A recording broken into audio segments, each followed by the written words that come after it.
সাল্লাল্লাহু আলাইহি ওয়াসাল্লাম 40 বছর বয়সে যখন তার উপরে কোরআনুল কারীম নাযিল হচ্ছে,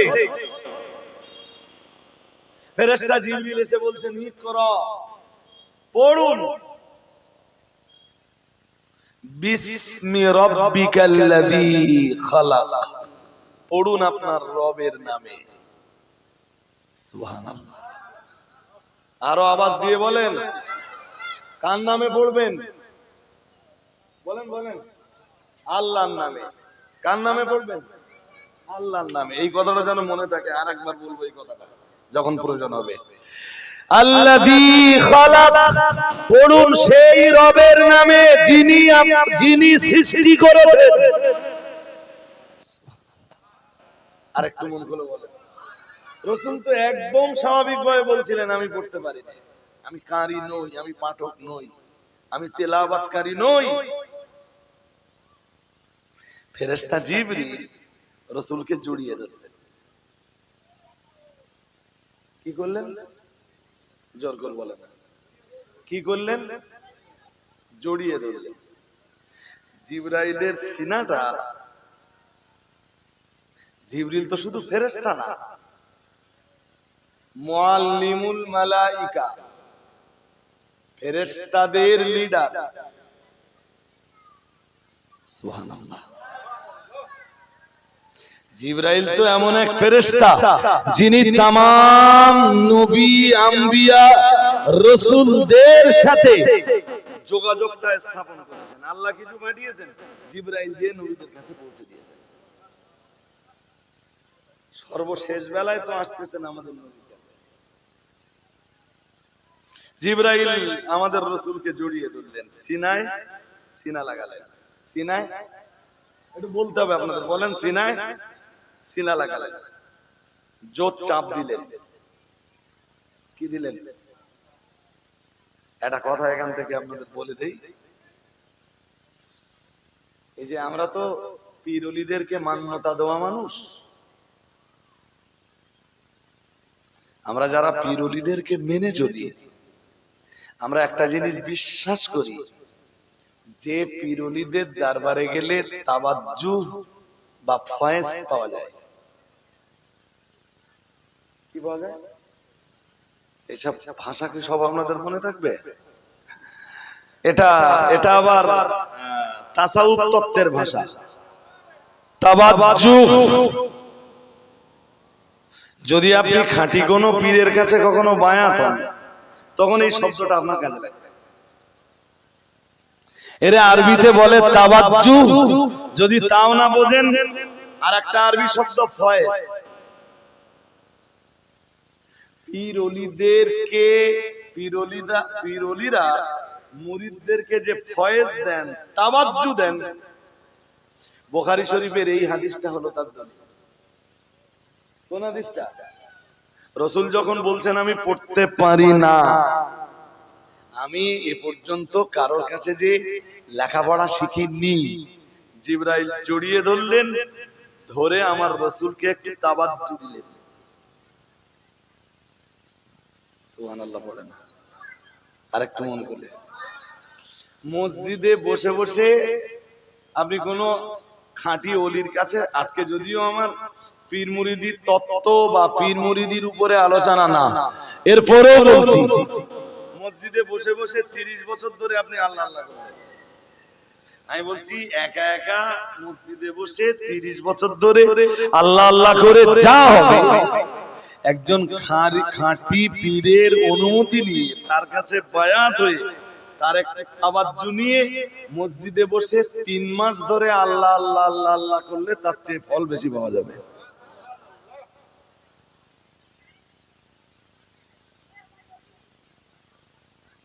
জানি না আমার কথা আমি বোঝাতে পারছি কিনা, বাকিটা তো আল্লাহ ভালো জানেন। জি, আরো যদি আপনারা বুঝতে চান, হযরত আগের কথাটা ওই পর্যন্ত মনে রাখুন। হযরত ওমর যেদিন কালেমা পড়ছেন, হযরত ওমর, ইতিহাস আমি বলতে বসিনি, আমি ইতিহাস সচরাচর বলিও না, তো বোন বোনাইকে মেরেছেন, বোনাই রক্তাক্ত হয়েছেন, বোনকে ধরেছেন, বোনকে মারতে মারতে এমন পর্যায়ে চলে গেছেন ওমর সেই দিন যে বোন ও রক্তাক্ত হয়ে গেছে। বোন শেষ বেলাতে একটা কথা তার জবানে উচ্চারিত হচ্ছে যে আপনার ধর্মের তুলনায় কোন ধর্ম যদি অধিক সত্য হয়, আপনার বোনের কি অধিকার নেই সেইটাকে কবুল করে নেওয়া? আপনি আমাকে কি করতে পারেন? মারতে মারতে রক্তাক্ত করে দিতে পারেন, মারতে মারতে আমার শরীরের রক্ত আপনি সব বেরিয়ে যাবার রাস্তা তৈরি করে দিতে পারেন। বাট আপনার কি ক্ষমতা আছে মুহাম্মাদের দ্বীন থেকে আমাকে সরিয়ে দেওয়া? আমি যদি এরপরও ইসলাম না ছাড়ি, আমি যদি মরে যাই এরপরও যদি ইসলাম না ছাড়ি, ভাই ওমর আপনার কি করার? শুনুন, আমি আমার শেষ কথাটা, শেষ গুলিটা আওড়াচ্ছি। আমি মরবো তবু কালেমা ছাড়বো না, মরবো মুহাম্মদ সাল্লাল্লাহু আলাইহি ওয়াসাল্লামের দ্বীন ছাড়বো না। আরেকটু মন খুলে বলুন, ওমরের বোন যখন এই কথা বলেছেন না, ভাই বোনের ব্যাপার তো, ওমরের বোনটা তখন কাঁদছে। আমার বোন অন্য ধর্মের হতেই পারে, মুহাম্মদ সাল্লাল্লাহু আলাইহি ওয়াসাল্লামের প্রচারিত দ্বীন কবুল করতেই পারে, তাই বলে আমার বোনের উপরে আমার এতটা অত্যাচার? ওমর না, ওমরের চোখ দিয়ে টপ টপ করে পানি গড়িয়ে পড়ছে। আসলে ওমর যত কঠিন, আমার রাসূলের প্রিয় সাহাবী ওমর ছিলেন তত নরম অন্তরের মানুষ। দেখবেন যারা কঠোর হয়, হ্যাঁ, তাদের মনে আবার দয়া মায়াও অনেক বেশি।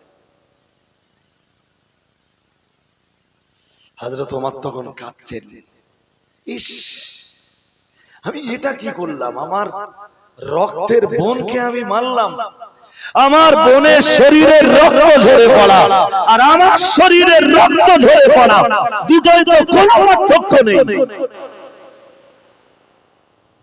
আল্লাহু আকবার। হযরত ওমর বললেন, আচ্ছা বোন, এই আমি যখন তোমার বাড়িতে আসছিলাম, কি জানো তোমরা একটা পড়ছিলে ভিতরে, আমি আওয়াজ পাচ্ছিলাম, কিন্তু আমি ভিতরে ঢুকবার আগেই তোমরা লুকিয়ে ফেলেছো।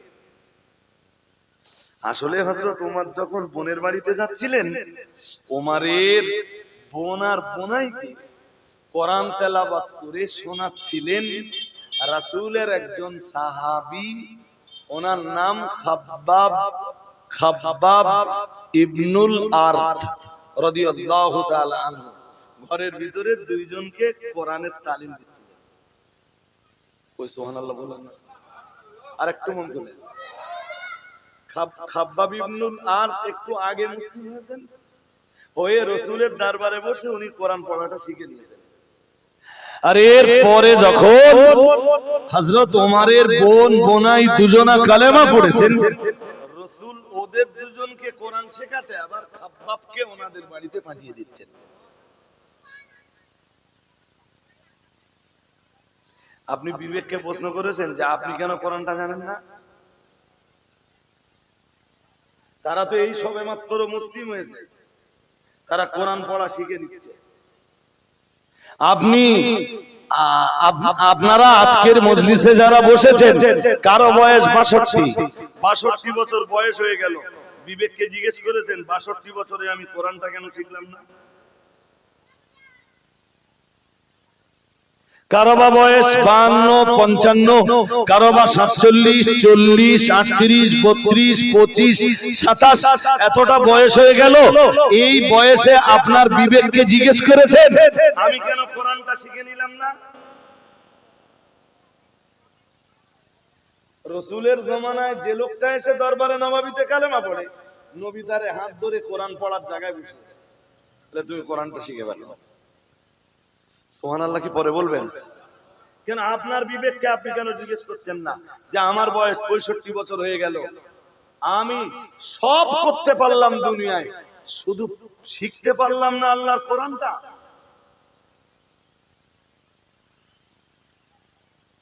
3 ঘন্টা ধরে যদি তাসের আড্ডায় বসে 3 ঘন্টা 4 ঘন্টা ধরে যদি তাস খেলা যায়, মাগরিবের নামাজ পড়ে এশা রক্ত পর্যন্ত মসজিদে বসে ইমামের কাছে কোরআনটা কেন শেখা যায় না? আমারে কোনোদিন দাউদ করে আনতে হবে না আপনাদের। আমি পায়ে ধরে বলে যাচ্ছি, এনি কন্ডিশন কোরআনটা আপনি শিখেন। আপনি 75 বছর বয়সে কবরে চলে গেলেন, আপনি কবরে যাবার পরে পৃথিবীর বেঁচে থাকা মানুষেরা আপনার জন্য, ওই ধরুন আপনি মারা গেছেন 50, 52, 55 দিন হয়ে গেছে, আপনার আলাওলাদরা মাদ্রাসার ছেলেদেরকে খবর দিয়ে 100, 150, 200 ছেলে এনে 17, 18 খতম কোরআন পড়িয়ে ইমামেরা বলে তো সরসারি করে যান। ইমাম কি করবে? ইমাম তো ইমামরা খানিকটা না ভাই, বহু ক্ষেত্রে কি বলবো, অপারোয়া। সবার কথা ইমামদের শুনতে হবে, যার কথা না শুনবে বাইরে এসে সমালোচনা করবে। রাসূলের জামানায় বা সাহাবীদের জামানায় বা খলিফাদের জামানায় মসজিদের ইমামদের যে মর্যাদা ছিল, আজকে তার 1% মর্যাদা ইমামদের দেওয়া হয় না। কোন ইমাম আমাকে কিছু বলবার জন্য বলে দেয়নি, এরপরও আমি কতটা বলছি, ছাড়ুন কথা। তো ইমাম আর কি করবে? ইমাম সবরজানির সময় বলেই ফেলেছে, আল্লাহ 18 খতম কোরআন পড়া আছে, তুমি মাফ করে দিয়ে যদি কিছু সওয়াব দাও তোমার রাসূলের রূহে পৌঁছে দিয়ে, तमाम দুনিয়ার মুমিন মুমিনাত মুসলিম মুসলিমাতের রূহে পৌঁছে দিয়ে, আজকে যে মানুষটার কবরের ধারে দাঁড়িয়ে আছে আল্লাহ, এই মানুষটার রূহে তুমি এই 18 খতম কোরআনের সওয়াব পৌঁছে দাও। এক্সিলেন্ট। সবাই আপনারা আমিন বললেন, ইমাম সাহেব পৌঁছে দিলেন, আপনারা সবাই আমিন, আল্লাহুম্মা আমিন সুম্মা আমিন বললেন, দোয়া মোনাজাত শেষ হয়ে গেল। যে মানুষটার জন্য আজকে 18 খতম কোরআন দিয়ে সবরসানি হচ্ছে, ও তো 75 বছর 60 বছর 65 বছর আয়াত পেয়েছিল, ওরে যদি কবরে আল্লাহ জিজ্ঞেস করে যে তুই 65 বছরে কোরআনটা শিখলি না কেন, আজকে তোর রূহে 18 খতম কোরআন পৌঁছে দেওয়া হলো, ঠিকই আছে, আমার কোরআনের তেলাওয়াত সব সময় ভালো, কিন্তু তুই কেন তোর 65 বছরের 70 বছরের জীবনে, তোর 75 বছরের জীবনে কেন তুই নিজের হাতে কোরআনটা তুলে দিসনি? এই মরা মানুষটার কাছে এই প্রশ্নের জবাব কি আছে?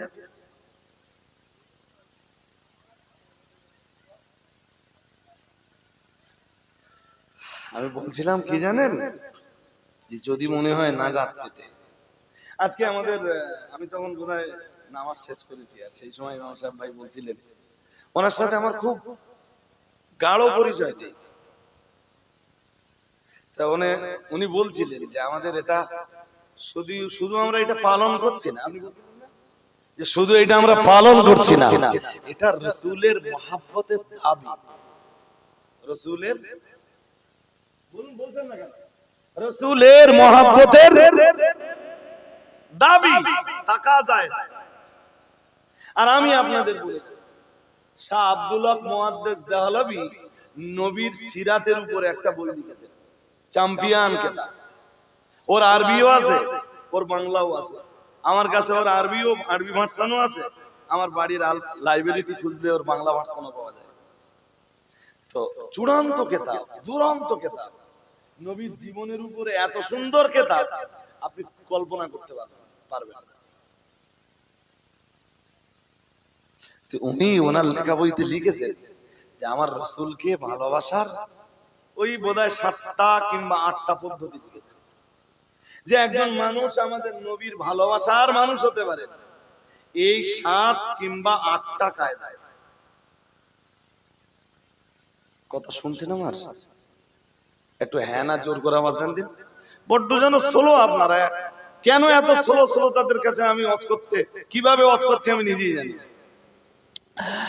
তো উনি ওই 7টা 8টা কায়দা লিখতে যে একদম প্রথম দিকে লিখেছেন যে রাসূলের মহব্বত পেতে গেলে, রাসূলের ভালোবাসার মানুষ হতে গেলে আপনাকে কন্টিনিউ কোরআন তেলাওয়াত করতে হবে।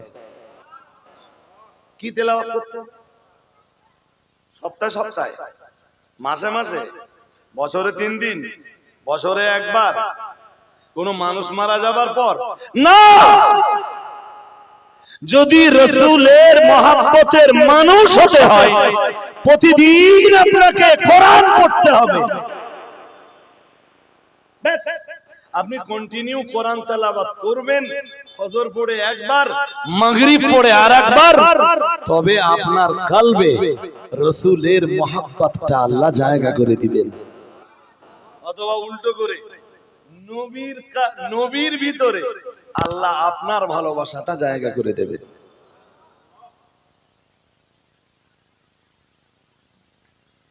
বাকিটা কোরআন হাদিসের আলোকে, কোরআন তেলাওয়াতের ফজিলত আর বরকত, সে তো আমি সে কথার একটাও আজকে বলছি না। একটা কথাও তো, একটা বলিও তো উচ্চারণ করিনি। সবাইকে বলছি, এনি কন্ডিশন, এখানে প্রবীণ মানুষ যারা আছেন আপনারাও কোরআন নিয়ে বসে পড়ুন। ইমাম সাহেবের বাড়ি এই গ্রামে, মাগরিব থেকে এসা বড্ড যদি চা খাওয়ার ইচ্ছা হয়, এই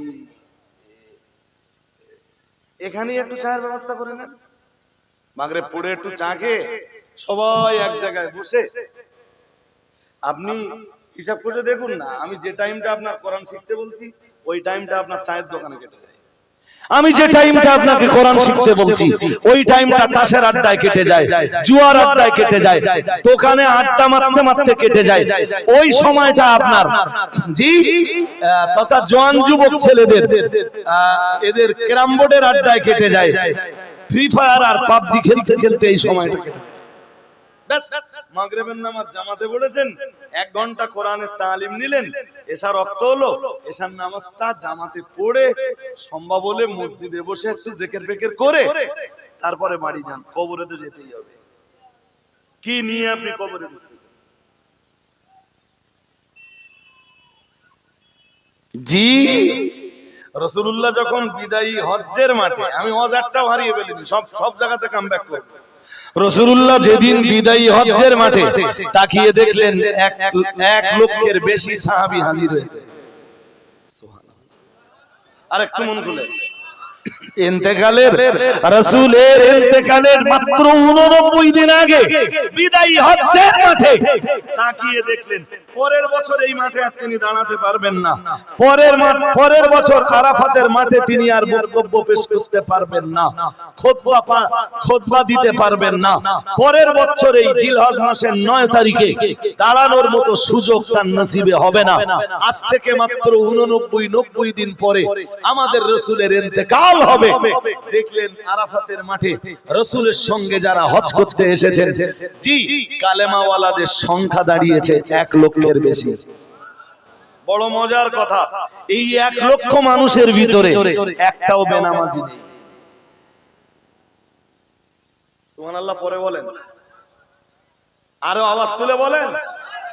1 লক্ষের বেশি মানুষ, একটাও বেনামাজি নেই। 1 লক্ষের বেশি মানুষ আরাফাতের ময়দানে দাঁড়িয়েছে, আমার রাসূলের সঙ্গে কোরআন জানেন না এইরকম কেউ নেই। আজকের এত নবী ভক্তির মানুষ কোরআন জানি না, নামাজ নেই কেন? নামাজ আদায় না করে কেমনে নবীর ভালোবাসা কলবে জায়গা পেতে পারে? কোরআন না শিখে, প্রতিদিন কোরআন তেলাওয়াত না করে কেমনে রাসূলের মহব্বত জায়গা পেতে পারে?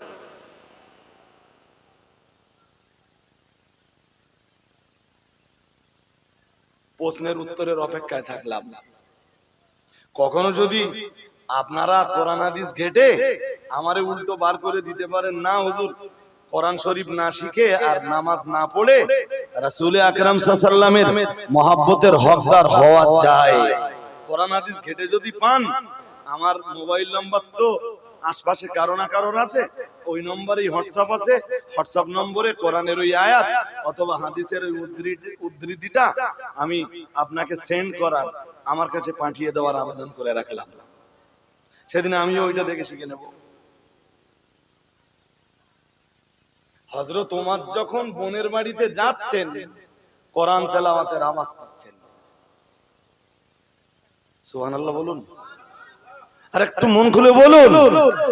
এরপরে বোন বোনাইকে ঘরে প্রবেশ করলেন, ঘরে ঢুকে বোন বোনাইকে বললেন, কি করছিলে তোমরা? ততক্ষণে কোরআনের ওই অংশটা, সূরা তাহার ওই অংশটা ওরা ঢুকিয়ে দিলেন। বোনাইকে ধরলেন, মারতে শুরু করলেন, একদম রক্তাক্ত করে ছেড়ে দিলেন। বোন যখন ছুটে এলো ওনার দুলাভাইকে তথা ওনার স্বামীকে বাঁচাতে, হযরত ওমর তখন বোনাইকে ধরে মারছেন। বোন যখন ছুটে এলেন, হযরত ওমর বোনাইকে ছেড়ে দিয়ে বোনকে ধরলেন। বোন যখন রক্তাক্ত, বোন যখন বললেন সব দেব, ঈমান দেব না, জীবন দেব, ঈমান দেব না, জীবন দেব, কালেমা ছাড়ব না, জীবন দেব, নবীকে ছাড়ব না, জীবন দেব, কোরআন ছাড়ব না। হযরত ওমরের তখন মনে হচ্ছিল যে আজ অবধি যে কটারে ধরেছি সবাই একই কথা বলে যে জীবন দেব, ঈমান দেব না, জীবন দেব, কোরআন দেব না, জীবন দেব, মুহাম্মদ সাল্লাল্লাহু আলাইহি ওয়াসাল্লামের দরবার ছাড়ব না। কি আছে মুহাম্মদ সাল্লাল্লাহু আলাইহি ওয়াসাল্লামের এই দ্বীনের ভিতরে? কি আছে মুহাম্মদ সাল্লাল্লাহু আলাইহি ওয়াসাল্লামের এই কালেমার ভিতরে? কি আছে মুহাম্মদ সাল্লাল্লাহু আলাইহি ওয়াসাল্লামের এই কোরআনের ভিতরে? আমি দেখতে চাই। বোনকে বললেন, বোন কি পড়ছিলে তোমরা? আমি আসবার আগে একটু বলো না বোন। হযরত ওমরের মন ততক্ষণে না হেদায়েতের জন্য আল্লাহ অনেকটাই তৈরি করে দিয়েছেন। আর একটু মন খুলে বলেন আল্লাহু আকবার। বললেন আমাকে একটু পড়ে শোনাবে? হযরত ওমরের বোন বললেন এটা শুনতে গেলে আর পড়তে গেলে না ভাই, পবিত্রতা লাগবে। কি লাগবে? গোসল আর উযু লাগবে। আপনি রেডি হয়ে নেন। বোন তখনও রক্তাক্ত, রক্তটা মুছে নিলেন, ধুয়ে নিলেন, হযরত ওমরের জন্য পানির বন্দোবস্ত করে দিলেন। উনি একদম পবিত্র হয়ে নিলেন। হযরত রাসূলের সাহাবী যিনি কোরআন পড়াচ্ছিলেন ওই ঘরের ভিতরে, উনি ততক্ষণে লুকিয়ে আছেন, এখনো বাইরে বার হন। কারণ ওমরকে তো চেনে, জানে আমি বাইরে বার হওয়া মানে আমারে আস্ত রাখবেন। আরে বোনাইকে যদি মারতে পারে ওমর, বোনকে যদি রক্তাক্ত করতে পারে, খাব্বাব ইবনে আরত মদিনার একজনের গোলাম, হযরত ওমর তাকে মারবে তা কতক্ষণ? তিনি লুকিয়েছিলেন। হযরত ওমর যখন কোরআন শোনার মতো মন তৈরি করে ফেলেছেন, খাব্বাব ইবনে আরত বাইরে এলেন, কোরআনের অংশটা বাইরে বার করলেন, পড়া শুরু করলেন। বিসমিল্লাহির রহমানির রহিম, তাহা মা আনসালনা আলাইকাল কুরআনা লিতাশকা। পড়া শুরু করলেন। পড়তে পড়তে পড়তে পড়তে সূরা তাহা, তো আমি তো হাফেজ না ভাই, এরপরেও বলছি সূরা তাহা পড়তেও ভালো আর শুনতেও খুব চ্যাম্পিয়ন। আমি হাফেজ না, এরপরেও বলছি সূরা তাহা পড়তে যত সুন্দর, এর অর্থ বলি, এর ট্রান্সলেশন বলি, এর এক্সপ্লানেশন বলি, এর ব্যাখ্যা বিশ্লেষণ বলি, আরো সুন্দর। পড়তে পড়তে পড়তে পড়তে খাব্বাব ইবনে আরত ঠিক সূরা তাহার 14 নম্বর আয়াতে যাবেন। আমি শুধু 14 নম্বর আয়াতটা পড়ছি এবার। কি কোথায় এলেন? হযরত খাব্বাব ইবনে